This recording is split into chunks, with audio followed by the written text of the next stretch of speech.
किसका सीक्रेट हुआ रिवील, किसने खोई अपनी लाइफलाइन और कौन हुआ यहाँ पे अनसेफ। आज के यहाँ पे रिव्यू में हम यही बात करने वाले हैं, जहां पे मैं लेके आई हूँ आपके लिए लॉकअप सीजन 2 का थर्ड एपिसोड का proper review. So third episode आज आ चुका है गाइज, और यहाँ पे लॉकअप सीजन 2 के थर्ड एपिसोड में क्या क्या हुआ है आज के इस वीडियो में मैं आपको अच्छे से एक्सप्लेन करके बताने वाली हूँ। सो यहाँ पे आपने देखा ही होगा, मैंने आपको ऑलरेडी रिव्यू दे रखा है फर्स्ट एपिसोड का, आई मीन प्रीमियर एपिसोड का, और साथ में सेकेंड एपिसोड का भी। तो अगर आपने नहीं देखा है तो फटाफट से जाके देख लो, और उसके बाद अभी बारी है यहाँ पे थर्ड एपिसोड का। सो थर्ड एपिसोड में क्या क्या धमाके हुए, कौन रोया, क्या हुआ, किसके झगड़े हुए, सब हम अभी यहाँ पे इसको डिस्कस करने वाले हैं। सो यहाँ पे जैसे ही एपिसोड की शुरुआत होती है, सबसे पहले तो यहाँ पे होती है सुबह, और सुबह होते ही सारे इनमेट्स जो होते हैं, आई मीन जो भी लॉकअप में रहने वाले कैदी होते हैं, सभी यहाँ पे पहुंच जाते हैं। कहाँ? अपना अटेंडेंस देने। सो अटेंडेंस यहाँ पे इस तरीके का देना होता है कि उनका जो फेस है वो स्कैन किया जाता है कि हाँ ये बंदा जो है वो यहाँ पे है, और सब अपना फेस यहाँ पे स्कैन करवाते हैं। और उसके बाद यहाँ पे आपने प्रोमो में देखा होगा कि कल जो है मैंने आपको बताया था कि कुछ इस तरीके का टास्क होता है, जहां पे जो टास्क हुआ था फर्स्ट टास्क इस शो का, जहां पे आकांक्षा चंबोला और जो हर्षद चोपड़ा है, इन दोनों ने जो यहाँ पे निशाना लगाया था, उसका यहाँ पे डिसीजन घर वालों को देना था। आई मीन जो इनमेट्स है उनको बताना था कि इनका जो ये डिसीजन था कि सबको यहाँ पे वो अनसेफ करेंगे, सबको निशाना लगा देंगे, और साथ में यहाँ पे ये पैसे कमाएंगे खाना के लिए, प्रॉपर जो मतलब कि राशन होगा उसके लिए। ये इनका डिसीजन स्पाइनलेस था या फिर सेफ था। तो यहाँ पे जो है दो बजर लगे हुए थे, और दोनों में एक एक ऑप्शन लिखा हुआ था। एक में लिखा था स्पाइनलेस और दूसरे में लिखा हुआ था सेफ। सो यहाँ पे जितने भी इनमेट्स हैं उनको बताना था, जो कि सेफ नहीं है, एट रिस्क है, उनको ये बताना था कि कौन स्पाइनलेस था और या फिर कौन यहाँ पे सेफ खेल रहा था। सो सब अपना ओपिनियन रखते हैं। जहाँ पे मैं आपको बता दूं कि किसने अपना ओपिनियन क्या दिया है, तो यहाँ पे 5 लोगों ने बताया कि इनका जो है गेम था वो एकदम स्पाइनलेस था। साथ में यहाँ पे 8 इनमेट्स ने बताया कि इनका जो गेम था, स्ट्रेटेजी थी, वो सेफ थी। तो यहाँ पे सबसे बात करते हैं कि स्पाइनलेस किस ने बोला है। तो सबसे पहले तो यहाँ पे मैं आपको बता दूं कि सुनीता आहूजा जो है उन्होंने यहाँ पे स्पाइनलेस पे क्लिक किया। वहीं पे पमेला सरेना है, उन्होंने भी स्पाइनलेस पे ही क्लिक किया। सूफी मोतीवाला है, उन्होंने भी स्पाइनलेस पे ही क्लिक किया। और साथ में यहाँ पे जो है क्या नाम है, श्रेष्ठा अय्यर, इन्होंने भी स्पाइनलेस पे ही क्लिक किया, और इन सभी ने यहाँ पे स्पाइनलेस दबाया। और साथ में जो है श्रेया जो है कालरा, उन्होंने भी यहाँ पे स्पाइनलेस में क्लिक किया। इन 5 ने यहाँ पे स्पाइनलेस बताया। और उसके बाद जितने भी इनमेट्स बचे सभी ने यहाँ पे बताया कि हर्षद और जो आकांक्षा चंबोला है, इनका गेम यहाँ पे सेफ था। जहां पे बता दूं मैं आपको, राम कपूर, शिवांगी जोशी, रियाज अली, आकांक्षा चौधरी, योगेश रावत, धीरज धूपर और साथ में वरुण एके लैला जो है वो यहाँ पे इनका कहना ये है कि इन्होंने गेम जो है वो सेफ खेला। सो यहाँ पे अपना अपना ओपिनियन सबने दिया, जहाँ पे 5 वोट जो है वो जाता है स्पाइनलेस के लिए, और 8 वोट जो है वो जाता है यहाँ पे सेफ के लिए। सबका अपना अपना ओपिनियन होता है, सब यहाँ पे देते हैं। बट कहीं ना कहीं जो यहाँ पे क्या नाम है, श्रेया जो है कालरा, वो थोड़ा सा नाराज नजर आती है, क्योंकि डे 1 से मतलब जब इनकी एंट्री हुई थी, श्रेया की एंट्री किसके साथ हुई थी, आकांक्षा चंबोला के साथ में, और साथ में सूफी के साथ में भी। तो इनका बॉन्डिंग कहीं ना कहीं एक मतलब अच्छा सा दोस्ती वाला जो है ना वो दिखाने की कोशिश की गई थी। ये दोनों की बॉन्ड जो है वो स्ट्रांग हो रही थी। बट यहाँ पे जो है श्रेया का एक्सपेक्टेशन आकांक्षा से बढ़ जाता है, क्योंकि उनको लगता है कि अगर ये फ्रेंड्स है और आकांक्षा जो है वो एक फ्रेंड चाहती है, तो यहाँ पे सेफ खेलती है अपने फ्रेंड के लिए। आई मीन श्रेया को कम से कम सेफ करती और उनको निशाना नहीं लगाती। बट यहाँ पे उनको निशाना लगाया गया, और इस बात से यहाँ पे श्रेया जो है वो हर्ट होती है, और इसको लेके यहाँ पे आकांक्षा चमोला जो है उनके साथ में श्रेया की बहस भी होती है। सो ये सब चीजें यहाँ पे होती है, सब बहस करते हैं कि कौन क्या बोला, कौन क्या नहीं बोला। यहीं पे योगेश जो है वो, चाहे यहाँ पे लैला हो गई, ये सब सपोर्ट में रहते हैं आकांक्षा की कि कोई बात नहीं है, गेम में भाई अगर अभी नहीं खेलोगे तो कभी खेलोगे। क्योंकि यहाँ पे अगर आप अपने सामने वाले का सोचोगे तो नहीं होने वाला है। आपको इतना बड़ा मतलब कि प्लेटफॉर्म मिला है, तो ऑब्वियसली आप अपने लिए खेलोगे और सेफ ही खेलना चाहोगे। सामने वाले को कुछ भी हो, कोई फर्क नहीं पड़ना चाहिए। सो ये सब चीजें यहाँ पे होती है। उसके बाद यहाँ पे बजता है सायरन। जैसे ही सायरन बजता है, यहाँ पे रितेश देशमुख जो है उनकी एंट्री होती है, और यहाँ पे जो है कॉमन रूम या फिर फैमिली रूम बोलो जो होता है, वहां पे सभी इकट्ठे बैठ जाते हैं। और यहाँ पे होता है एक इंटरेस्टिंग सा चीज, और वो इंटरेस्टिंग चीज क्या होती है, सो आपको पता होगा यहाँ पे कि 5 कंटेस्टेंट जो है, इनमेट्स जो है, उनको यहाँ पे लोगों ने अपना सीक्रेट बताया था। तो वो कौन कौन थे, तो आपको पता होगा कि जब राम कपूर की एंट्री हुई थी, तो यहाँ पे जो धीरज धूपर है उनसे अपना सीक्रेट उन्होंने यहाँ पे कॉन्फिडेंशियल जो ऑप्शन आया था, तो यहाँ पे उन्होंने अपना एक सीक्रेट जो है रिवील किया था एक रूम में जाके। तो राम कपूर का सीक्रेट है धीरज धूपर के पास में। वहीं पे दूसरे की बात करो तो यहाँ पे जो सूफी मोतीवाला है उनके पास में माधुरी जो है, माधुरी क्या नाम है इनका, ग्रोवर, यस। सो इनका सीक्रेट जो है सूफी मोतीवाला के पास में सेफ रहता है। वहीं पे आकांक्षा चौधरी जो है उनका सीक्रेट यहाँ पे रहता है सुनीता आहूजा के पास में, और रियाज अली दोनों साथ में गए थे, और यहाँ पे आकांक्षा ने अपना सीक्रेट जो है इनके सामने रिवील किया था। और उसके बाद यहाँ पे और एक रह जाता है जो कि होता है पमेला सरेना। यस, इनके पास में सीक्रेट किसका होता है? लैला का, एक ही मतलब वरुण यादव का जो सीक्रेट है वो यहाँ पे पमेला के पास में रहता है। सो यहाँ पे ये जो 5 कंटेस्टेंट होते हैं, इनमेट्स होते हैं, जिनके पास में मतलब 5 लोगों का सीक्रेट होता है, इनको बुलाया जाता है कहाँ? एक मतलब कि जो कौन सा रूम होता है ना, जहां से सब कुछ जो है मतलब कि रितेश देशमुख यहाँ पे ये करते हैं। एक बात बोला जाए तो बॉस रूम बोल सकते हो या फिर बोल सकते हो हेड क्वार्टर। यस, वैसे टाइप का, जहां पे जो जेलर है वो बैठते हैं। सो वहां पे रितेश देशमुख इन 5 को बुलाते हैं। सो ये 5 जब वहां पे पहुंचते हैं तो होता क्या है वहां पे कि उनको एक ऑप्शन दिया जाता है। और वो ऑप्शन क्या होता है? सो यहाँ पे उनको कहा ये जाता है कि मतलब कि उनके पास में एक एक का सीक्रेट है। सो यहाँ पे उनको ये बोला जाता है कि आप यहाँ पे आप ये डिसाइड करो कि अगर आपको यहाँ पे ऑप्शन दिया जाए कि आप अपने आप को सेव कर सकते हो, बट उसके लिए आपको उस इंसान का सीक्रेट जो है वो रिवील करना पड़ेगा। तो अगर आप रिवील करोगे तो आपको मौका मिलेगा सेफ होने का, अपना जो स्टेटस बैंड है उसको ग्रीन करने का। अगर आप अपना सीक्रेट रिवील नहीं करोगे सामने वाले का, तो आपका जो स्टेटस बैंड है वो यहाँ पे रेड ही रहेगा। तो ये यहाँ पे बहुत बड़ी अपॉर्चुनिटी दी जाती है इन 5 लोगों को, और यहाँ पे सभी के सभी रेडी हो जाते हैं इस चीज के लिए। सो सबके रेडी होने से तो ऐसा नहीं होगा, सबको इतना आसानी से तो ग्रीन स्टेटस बैंड नहीं मिलने वाला है ना। तो यहाँ पे इनको डिसाइड करना होता है कि ये 5 में से कौन एक इनमेट है जो कि यहाँ पे अपना सीक्रेट रिवील करने वाला है। बट कोई भी यहाँ पे कॉमन कंक्लूजन पे नहीं पहुंचने वाला है, क्योंकि सबको सेफ होना है। सो यहाँ पे होता है वोटिंग, आपस में डिसाइड करते हैं ये कि इनको किनके मतलब खुद को छोड़ के वो किसको चाहते हैं कि वो जाके ये जो अपना सीक्रेट है वो यहाँ पे जाके रिवील करे। सो सब एक दूसरे को वोट्स देते हैं, और यहाँ पे सबसे ज्यादा वोट जो है वो मिलता है सुनीता आहूजा को। सो उसके बाद यहाँ से सब बाहर जाते हैं, और सुनीता के पास किसका वोट है, आई मीन किसका सीक्रेट है? आकांक्षा चौधरी का। सो आकांक्षा का सीक्रेट वो रिवील करने के लिए रेडी हो जाती है। उसके बाद यहाँ से सबको लेके जाया जाता है कॉमन रूम में। कॉमन रूम में सभी जाते हैं, और यहाँ पे रितेश देशमुख सभी से पूछते हैं कि क्या लगता है आपको कि क्या हुआ होगा। बट हमारी माधुरी ग्रोवर जो है, उनको यहाँ पे ऐसे मैनिपुलेटर नहीं बोला जाता है, वो सच में हर चीज डिकोड कर लेती है। और यहाँ पे रितेश देशमुख जो है वो अंदर में लोगों को बता रहे थे, जो 5 कंटेस्टेंट से इनमेट से, कि उनको क्या करना है क्या नहीं करना है। और उन्होंने यहाँ पे बाहर में सब कुछ डिकोड कर लिया है कि हाँ अंदर में ये हो रहा होगा, उनको सेव होने के लिए ऑप्शन मिला होगा, और उनको जो है सीक्रेट रिवील करना होगा। और एग्जैक्ट वही चीज होता है, मतलब इन्होंने इतना अच्छे से डिकोड कर लिया। और उसके बाद यहाँ पे सबसे पूछा जाता है कि क्या लगता है आपको, अगर इनको आपका सीक्रेट रिवील करने के लिए दिया गया होगा तो क्या ये आपका सीक्रेट रिवील करेंगे? जहां पे कुछ लोग बोलते हैं कि हाँ कर देंगे, या फिर कुछ लोग बोलते हैं कि नहीं करेंगे। और अगर कर भी देंगे तो ये गेम है, मतलब कि अगर पर्सनली अगर बोला जाए तो वो नहीं करते। बट गेम में सेव होना है, सरवाइव करना है, तो ऑब्वियसली कोई भी सीक्रेट रिवील करेगा सामने वाले की, नहीं सुनेगा। तो ये सब चीजें यहाँ पे होती है। और उसके बाद रितेश बताते हैं कि आकांक्षा का सीक्रेट जो है वो रिवील होने वाला है, मतलब सुनीता आहूजा जो है वो सीक्रेट रिवील करने वाली है। और ये सुनने के बाद आकांक्षा यहाँ पे थोड़ा सा शॉक होती है, क्योंकि उनको यहाँ पे बोला गया था रियाज और सुनीता की तरफ से कि वो यहाँ पे जो है रिवील नहीं करेंगे सीक्रेट। और यहाँ पे जब उनका रिवील होने लगा सीक्रेट, तो वो यहाँ पे थोड़ा सा बुरा फील करती है कि जिनके ऊपर में उन्होंने बिलीव किया, इनका ट्रस्ट जो है वो तोड़ दिया गया है। सो सुनीता यहाँ पे जो आकांक्षा है उनका सीक्रेट रिवील करते हुए ये बताती है कि रूम में जब यहाँ पे सीक्रेट रिवील कर रही थी आकांक्षा, तो उन्होंने ये बोला था कि जो स्प्लिट्सविला ग्रैंड फिनाले हुआ था जिस दिन, उस दिन पे ऐसा था कि योगेश ने अपना फीलिंग जो है एक्सप्रेस किया था, जहां पे उन्होंने बताया था कि वो आकांक्षा को लाइक करते हैं। बट उस टाइम की फीलिंग आकांक्षा की ऐसी थी कि वो भी ये बोलना चाहती थी कि उनको भी वो पसंद है, बट सिचुएशन ऐसा हो रखा था, माहौल ऐसा हो रखा था, और इतना लेट हो चुका था कि वो चाह के भी ये चीजें वहां पे नहीं बोल पाई, और ये सब जो है वो उतने में खत्म हो गया। सो ये सीक्रेट जैसे ही सामने आता है, सबका रिएक्शन होता है कि ये कैसा सीक्रेट है, इसको सीक्रेट तो नहीं बोल सकते। बट आकांक्षा का कहना ये होता है कि आप लोगों के लिए ये छोटी सी बात होगी, बट मेरे लिए ये बहुत बड़ी बात है, क्योंकि मुझे बाहर बहुत ज्यादा ट्रोल किया गया, मेरा डीएम जो है वो इसी से भरा हुआ है। तो मुझे पर्सनली ये चीजें बहुत ज्यादा ट्रिगर करती है, और मैं नहीं चाहती थी कि ये सब बातें जो है वो बाहर आए। बट योगेश यहाँ पे बहुत इंजॉय करते हुए नजर आते हैं, खुश नजर आते हैं, क्योंकि कहीं ना कहीं जो सीक्रेट रिवील हुआ है वो उनके ही फेवर में जाता हुआ नजर आया, क्योंकि ऑब्वियसली वो आकांक्षा को पसंद करते हैं।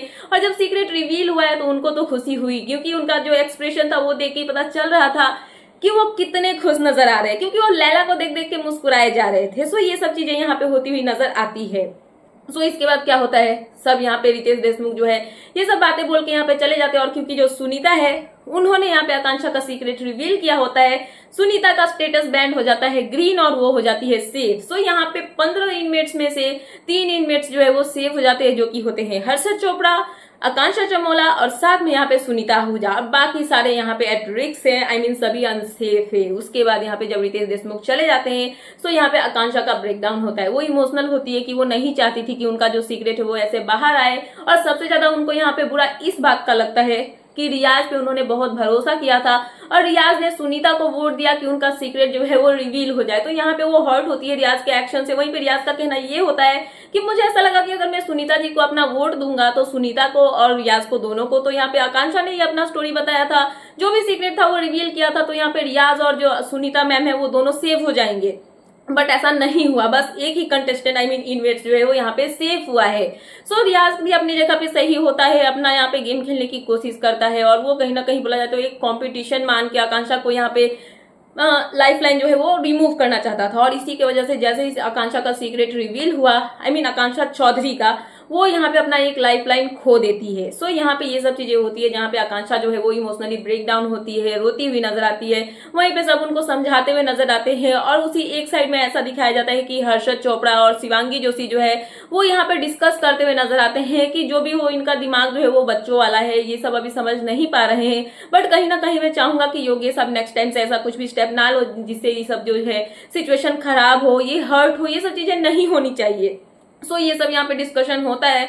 तो कहीं ना कहीं शिवांगी और हर्षद जो है वो योगेश और आकांक्षा के लिए यहाँ पे बुरा फील करते हैं कि जो भी चीजें हो रही है नेशनल टेलीविजन पे, अगर किसी के इज्जत को ऐसे बदनाम किया जा रहा है, किसी के करेक्टर पे ऐसे उंगली उठाई जा रही है, तो ये सब चीजें जो है वो अच्छी नहीं है। सो ये सब चीजें जब ये डिस्कस करते हैं तो यहाँ पे श्रेया कालरा भी होती है, और उनका यहाँ पे कहना ये होता है कि कुछ भी हो, कैसा भी हो, सबसे लास्ट में हम यही बोल सकते हैं कि अभी बच्चे हैं और इनका बच्चे का दिमाग है और इनको जो है कुछ समझ में नहीं आ रहा है। सो ये सब डिस्कशन यहाँ पे होता है, और उसके बाद ये सब जो है यहाँ से चले जाते हैं। तो ये सब चीजें यहाँ पे होते रहती है। और उसके बाद यहाँ पे एक मतलब कि ऐसा टाइप का होता है ना कि डिस्कशन चलता है जहाँ पे आकांक्षा चमोला जो है ना अपना एक सीक्रेट रिवील करते हुए भी नजर आती है। जो सीक्रेट उन्होंने अपना रिवील किया था, इनडायरेक्टली वो कहीं ना कहीं हिंट देते हुए नजर आती है कि शायद ऐसा हो सकता है कि मेरा सीक्रेट सामने आते ही 2 घर बर्बाद हो जाए। तो बर्बाद कैसे होगा, एक उनका एक गौरव खन्ना का। सो ऑब्वियसली वो यहाँ पे हिंट दे रही है अपने फ्रेंड्स को, बट वो यहाँ पे डिकोड कर पा रहे थे। बट आकांक्षा का यहाँ पे कहना ये होता है कि हो सकता है कि मेरा कोई बॉयफ्रेंड हो, तो वो कहीं ना कहीं चाह रही है अपना सीक्रेट रिवील करना, या फिर सामने वाले को यहाँ पे मजे ले रही है, हिंट दे रही है, क्या कर रही है पता नहीं है। बट ये सब चीजें यहाँ पे होती है, और उसी के बीच में यहाँ पे आकांक्षा के बीच में आई मीन आकांक्षा चौधरी और श्रेया कालरा के बीच में फिर से लड़ाई हो जाती है। दोनों बहुत गंदे से लड़ने लगते हैं, और उसका रीजन क्या होता है, क्योंकि आकांक्षा चमोला जो है उनको यहाँ पे स्पाइनलेस ये सब चीजें दी जाती है। तो यहाँ पे आकांक्षा चौधरी और उनके साथ में कौन होता है, यस वरुण। सो वरुण और आकांक्षा जो है वो जाते हैं, आकांक्षा चौधरी जाती है आकांक्षा चमोला के पास में, और मजाक में बस यही बोलती है कि तुमको जो है 3 लोगों को सेव करना चाहिए था, तुमने ये नहीं किया, तुमने गलत किया, तुम बायस थी और तुम यहाँ पे स्पाइनलेस हो। सो यहाँ पे ये मजाक मस्ती चलती है। उसी में श्रेया जो है वो कुछ बोल देती है, और यहाँ पे आकांक्षा और श्रेया के बीच में बहस हो जाती है। बहुत गंदी वाली लड़ाई होती है जहाँ पे आकांक्षा जो है वो लड़ने लगती है श्रेया से, और श्रेया भी लड़ने लगती है। दोनों एक दूसरे को पर्सनल टारगेट करने लगते हैं। बाहर जो पॉडकास्ट वाला सीन हुआ था जिसमें आकांक्षा को बुलाया गया था वो नहीं गए थे, और यहाँ पे जो श्रेया है उनको गाली वाली दी गई थी डीएम्स में जाके, और वो यहाँ पे रोती हुई नजर आई थी पॉडकास्ट में। तो ये सब चीजें यहाँ पे होती है जहाँ पे आकांक्षा जो है वो अपना भड़ास निकालते हुए नजर आती है। वहीं पे आकांक्षा चमोला आकांक्षा चौधरी को समझाती हुई नजर आती है कि इन सब चीजों में मत पड़ो, इतना टेंशन मत लो, कोई बात नहीं, ये सब ठीक है, ऐसा वैसा, कि अगर वो साइड से कुछ बोल रही है तो उसको इग्नोर करो, बीच में घुस के लड़ने की जरूरत नहीं है। बट आकांक्षा चौधरी का कहना ये होता है कि मैं लड़ूंगी, अगर वो मेरे को आके मेरे घर वालों के बारे में कुछ बोल रही है, मेरे करेक्टर पे उंगली उठा रही है, तो मैं कैसे चुप रहूंगी, मैं चुप नहीं रहूंगी और मैं बोलूंगी। सो ये सब चीजें यहाँ पे देखने के लिए मिलती है। लास्ट में यहाँ पे सब कुछ नॉर्मल सा माहौल होता है, और उसके बाद योगेश जो है वो जाते हैं यहाँ पे श्रेया कालरा के पास में, और उनको बोलते हैं कि भाई जो भी चीजें हो रही है वो गलत है, एक बारी तू उससे जाके बात कर ले। बट यहाँ पे आकांक्षा चमोला श्रेया जो होती है उनका कहना ये होता है कि तेरे साथ जो भी बीफ है मैं उसको कंप्लीट कर लूंगी, खत्म कर लूंगी, बट जो आकांक्षा है उससे मैं बात नहीं करूंगी जब तक वो मेरे सामने आके मुझे सॉरी नहीं बोलेगी, क्योंकि वो एक गंदा लैंग्वेज यूज करती है जो कि मैं अभी नहीं बोल सकती। तो इसके वजह से यहाँ पे जो है श्रेया गुस्सा होती है, और वो बोलती है कि वो पहले मेरे को आके सॉरी बोले, उसके बाद मैं यहाँ पे जो है उससे बात करूंगी। सो ये सब चीजें होती है। और उसके बाद जो सीन हुआ था जहाँ पे सीक्रेट रिवील हुआ था उसको लेके योगेश जाते हैं आकांक्षा के पास में, और वो यहाँ पे उनको जो है मस्ती मजाक करते हैं, थोड़ी सी टांग खिंचाई करते हैं, और इनके बीच में ऐसा होता है कि तूने तो ऐसा ऐसा बोला और अब तो तेरा सीक्रेट बाहर आ गया। तो आकांक्षा का कहना यहाँ पे ये होता है कि नहीं, वो मैंने मतलब कि ग्रैंड फिनाले पे बोलना था, बट मैं नहीं बोल पाई। बट अभी अपन दोस्त थे। तो योगेश का कहना होता है कि तेरा प्रेजेंट फ्यूचर मैं ही हूँ, और ये सब मजाक मस्ती जो है इनके बीच में होती हुई नजर आती है, जो कि बहुत क्यूट सा मोमेंट जो है वो हमें वहां पे देखने के लिए मिलता है, जहाँ पे इसमें भी श्रेया का एक मतलब की पर्सपेक्टिव देखने के लिए मिलता है। और श्रेया का कहना ये होता है कि ये जो है ना, ये यहाँ पे इनको भीख में मिली है आने के लिए। सो अगर भीख में इनको यहाँ पे एंट्री मिली है तो आओ भाई, कमाओ, जो करना है करो, 2-4 हफ्ते टिको और यहाँ पे अपना लव एंगल दिखाओ और उसके बाद चले जाओ, क्योंकि इसके बाद तुमको कुछ होने वाला नहीं है। बाहर जाओगे, 1-2 म्यूजिक वीडियो मिलेगा और उसके बाद तुमको कोई पूछने वाला नहीं है, और तुम जो है वो तुम बच्चे हो, अभी बड़े नहीं हुए हो। सो श्रेया कहीं ना कहीं एक पॉइंट पे देखा जाए तो देख के इनको लग रहा है कि ये बहुत ज्यादा ऑब्सेस्ड है या फिर बहुत ज्यादा हेट करती है इन दोनों से। क्या करती है मुझे नहीं पता, बट श्रेया जो है वो हमेशा डे 1 से मुझे यही चीज नोटिस करने के लिए मिला है कि ये योगेश और आकांक्षा के पीछे पड़ गई है। और इस चीज को लेकर कहीं ना कहीं जो फैंस है वो बाहर इनको भी यहाँ पे ट्रोल करते हुए नजर आ रहे हैं, जहाँ पे जो क्या नाम है, हाँ, श्रेया जो है उनको हिमांशु का टैग मिल चुका है, जो कि स्प्लिट विला X6 में जिनकी योगेश और आकांक्षा के साथ में नहीं बनती थी। सो ये सब चीजें यहाँ पे जो है वो देखने के लिए मिली है। उसके बाद में यहाँ पे ये होता है कि जो सब लोग है ना वो बैठ जाते हैं इकट्ठे, और यहाँ पे जो है उनका खाना वाना चल रहा होता है, और यहाँ पे जो स्क्रीन होता है ना, बोर्ड, वहां पे ये दिखाया जाता है कि कौन सेफ है कौन अनसेफ है, ये सब चीजें दिखाई जाती है। जहाँ पे 3 लोग सेफ होते हैं और बाकी जो यहाँ पे कंटेस्टेंट्स होते हैं ना 12, सारे के सारे यहाँ पे अनसेफ होते हैं। और 3 लोग कौन कौन सेफ है, आकांक्षा चंबोला, और साथ में आपके हो गए क्या नाम है, हर्षद चोपड़ा, आकांक्षा चमोला, और साथ में सुनीता आहूजा, ये 3 यहाँ पे सेफ होते हैं और बाकी सारे इनमेट्स जो है वो अनसेफ होते हैं। और उसके बाद स्क्रीन पे और एक चीज शो होता है, जहाँ पे एक मतलब की परफेक्ट मतलब एक बोला जाए तो सेंटेंस लिखा होता है। सो वो इस तरीके का होता है कि कुछ की जो एक्टर्स है, अभी के टाइम पे जो एक्टर्स काम करते हैं, एक्टिंग करते हैं, कहीं ना कहीं अभी जब सोशल मीडिया चल रहा है और कंटेंट क्रिएटर्स है वो यहाँ पे आके और उनका जो करियर है वो खा रहे हैं, क्या इसमें कितनी सच्चाई है और कितना सच्चाई नहीं है। सो ये होता है यहाँ का ट्रेंडिंग टॉपिक। इट मीन्स कि इसके ऊपर में इनको डिस्कशन करना होता है। सो सब मिलकर यहाँ पे डिस्कस करते हैं कि क्या है क्या नहीं, ये सब अपना पर्सपेक्टिव रखते हैं। जहाँ पे कुछ लोगों का कहना ये होता है कि जो कंटेंट क्रिएटर्स है वो चाहते हैं कि वो यहाँ पे जो है अपना करियर एक्टिंग में बनाए, पर उनका कुछ हो नहीं पाता है। बट जब वो फेमस हो जाते हैं, बहुत मतलब कि नाम कमा लेते हैं, उनके पास बहुत सारे फॉलोअर्स आ जाते हैं, उसके बाद उनको इन सब की कोई जरूरत नहीं होती, उनको बैठे बैठे काम मिल जाता है, ऑडिशन की भी जरूरत नहीं होती है। तो एक पॉइंट पे बोला जाए तो काम तो मतलब वो जो एक्टर्स होते हैं उनका खा रहे हैं, बट कहीं ना कहीं उनकी भी मेहनत है, उनको एक्टिंग में मौका नहीं मिला, इसीलिए तो उन्होंने सोशल मीडिया या फिर कॉन्टेंट क्रिएशन का जो रास्ता है वो चुना है। सो सबका अपना अपना पॉइंट यहाँ पे होता है। साथ में यहाँ पे पमेला का कहना ये होता है कि ऑब्वियसली भाई, अगर आपके पास में फॉलोअर्स का यहाँ पे है पावर, तो सब सामने वाला यही चाहेगा कि मेरा बेनिफिट हो, एक्टर हो डायरेक्टर हो, सबको अपना बेनिफिट चाहिए होता है, तो ऑब्वियसली उनको काम मिलेगा, ये सिंपल सी बात है। और इसमें कंटेंट क्रिएटर अगर बहुत ज्यादा फेमस है तो उसको यहाँ पे जो है बेनिफिट मिलता ही है, वो चाहे एक्टिंग जाने ना जाने, बट उसको व्यूज मिल ही जाते हैं। सो ये सब यहाँ पे डिस्कशन जो है वो चल रहा होता है। वहीं पे क्या नाम है, यस, आकांक्षा चौधरी जो है वो पहुंचती है गोविंदा की वाइफ सुनीता आहूजा के पास, और उनसे वो पूछती है कि जो लाफ्टर शेफ वाला एपिसोड जो था सुनीता आहूजा का, उसमें जो आंखियों से गोली मारे वाला जो हुआ था सीन, जिसको लेके उनको ट्रोल किया गया था, तो उस चीज को लेके वहां पे पूछती है। तो वो बोलती है कि मुझे जो स्क्रिप्ट राइटर होता है वो जो लिख के देता है मैं उसी के बारे में बोलती हूँ, मेरा यहाँ पे ऐसा कुछ नहीं है कि हाँ मैं अपने मन से बोल रही हूँ। तो यहाँ पे लोग मुझे ट्रोल कर रहे हैं, साथ में मुझे ये भी बोलते हैं कि ये तो दारू पीती है, मतलब क्लब जाती है, पार्टी करती है। तो भाई मैं तुम्हारे पैसे से नहीं कर रही हूँ, मैं अपने पैसे से कर रही हूँ, तो मैं कुछ भी करूँ मुझे कोई फर्क नहीं पड़ता है और तुम्हें भी कोई फर्क नहीं पड़ना चाहिए। सो आकांक्षा चौधरी यहाँ पे कहती है कि मैम बाहर जाके हम भी साथ में जो है वो पार्टी वार्टी करेंगे।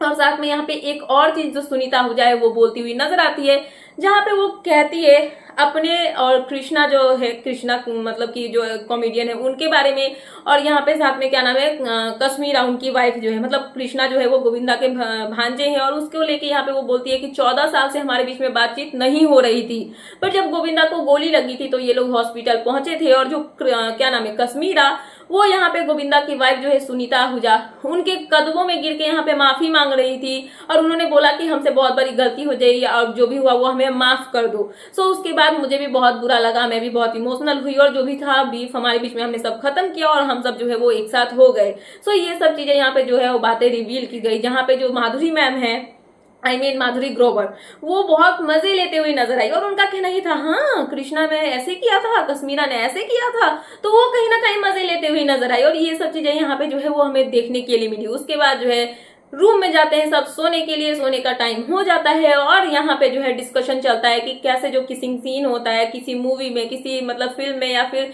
किसी सीरियल में, तो उसको लेके जो उनकी वाइफ होगी वो कितना अनकंफर्टेबल फील करती होगी, कितना उनको बुरा लगता होगा, कितना वो हर्ट होती होंगी।